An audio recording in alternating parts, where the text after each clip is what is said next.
First up, Bills versus Chiefs. Everyone is looking forward to this game. The Bills are favored by 3. The Chiefs are plus 126 dogs to win outright at home, over under 54. It is the first time in his career that Patrick Mahomes is a home underdog. He was favored in his first 41 home starts, which was the longest streak to begin a career in the Super Bowl era.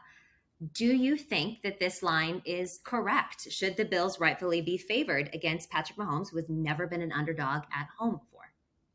This is a really tough game because, the Chiefs are the Chiefs. We see what they do time in, time out again, where Patrick Mahomes starts cooking. They're throwing the ball all over the field. But this is like the first time in a while where it seems like there's a team that does it better than they do it in what the Buffalo Bills can do. Yeah. Um, you know, the GM did an amazing job constructing this team. They were literally built to beat the Chiefs. And we saw it happen last year. They beat them in the regular season. I think it was 38-20, right? That game. And, we all thought they had them beat in the playoffs. And then Mahomes' brilliance kind of rose to the occasion there. This is a good game to watch, a really tough game to bet on. There's some glaring mismatch disadvantages that really favor the Bills here. We saw Monday night, the Chiefs, for whatever reason, can't stop the opposing team number one wide receivers, right?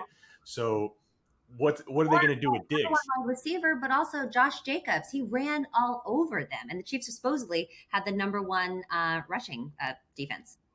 Yeah, Josh Jacobs, he was doing whatever he wanted, but it's been a theme throughout the season where opposing number one wide receivers have big games against the Chiefs every week. It seems like Mike Evans did it 2 weeks ago. Devontae Adams just had a huge game on Monday night. What are they going to do with Stephon Diggs, Josh Allen's number one target, who we see explode? Seems like every week, right? I know that's your guy. And then the Bills are number one in defensive DVOA versus opposing tight ends.